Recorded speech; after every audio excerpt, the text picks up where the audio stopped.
So இன்னைக்கு காலையில் சூரியன் அங்கிள் வந்து பெல் அடிச்சாருன்னு சொல்லிட்டு நானும் சாசாவும் எந்திரிச்சு வெளியே வந்துட்டு வாக்கிங் போகலான்னு கிளம்பிட்டோம். ஸோ நான் வாக்கிங் போகல, சாசா தான் வாக்கிங் போனாங்க. அவங்கள அப்படியே கூட்டிகிட்டு வந்தாச்சு. சாசாவை பார்த்தீங்கன்னா அப்போ தான் எழுப்பி விட்டு கூட்டிகிட்டு வந்தோம். அதனால பார்த்தீங்கன்னா வெயில் பட்டனே கண்ணெல்லாம் கூச ஆரம்பிச்சிருச்சு.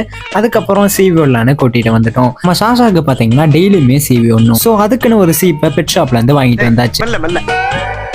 நானும் பார்த்தீங்கன்னா நல்லா சீவி விட்டு சாசாவை கொண்டு போய் வீட்டில் விட்டுட்டு டாடா பாய் பாய் சொல்லிட்டு நானும் ஸ்கூலுக்கு கிளம்பிட்டேன்.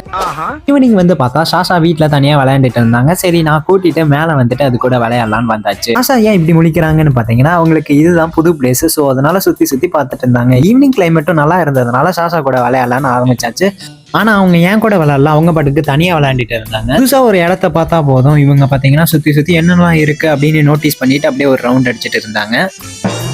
நானும் அதை வேடிக்கை பார்த்துட்டு அப்படியே இருந்துட்டேன். சாசா பார்த்தீங்கன்னா என்னை விட்டு எங்கேயும் ஓடிலாம் போக மாட்டாங்க. எங்கே போனாலும் திருப்பி கூப்பிட்டா ஓடி வந்துடுவாங்க.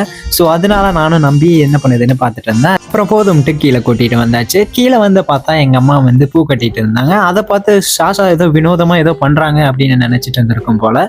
இப்போ அமைதியாக தான் இருந்தது. அதுக்கப்புறம் சாசா பண்ண வேலையை பொறுத்து இருந்து பாருங்க. இப்போ சும்மா ஒரு பூவை எடுத்து கொடுத்தேன்னு அது பாட்டுக்கு ஏதோ பண்ணிட்டு இருந்தது. ஏதோ வித்தியாசமா பார்த்துச்சு. அதுக்கப்புறம் அதை கண்டுக்கவே இல்லை. சரி போர் அடிச்சிருக்கும் போல அப்படின்னு நாங்களும் விட்டுட்டோம்.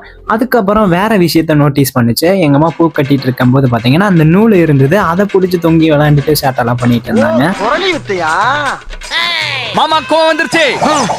அப்புறம் தூக்கி இன்னொரு சைடு வச்சோடனே பூவெல்லாம் எடுத்து விளையாண்டுட்டு இருந்தாங்க. அப்புறம் எல்லாத்தையும் கடைசியில் தள்ளி விட்டாங்க. இதே மாதிரி தான் பார்த்தீங்கன்னா எங்கள் சாசா எப்பயுமே வீட்டில் ஏதாவது ஒரு சேட்டை பண்ணிகிட்டே இருப்பாங்க. அதை நீங்கள் டெய்லியுமே பார்க்கணுன்னா நம்ம சேனலை சப்ஸ்கிரைப் பண்ணி வச்சுக்கோங்க. கூடவே கமெண்டும் பண்ணுங்கள் சாசா பற்றின கருத்தை.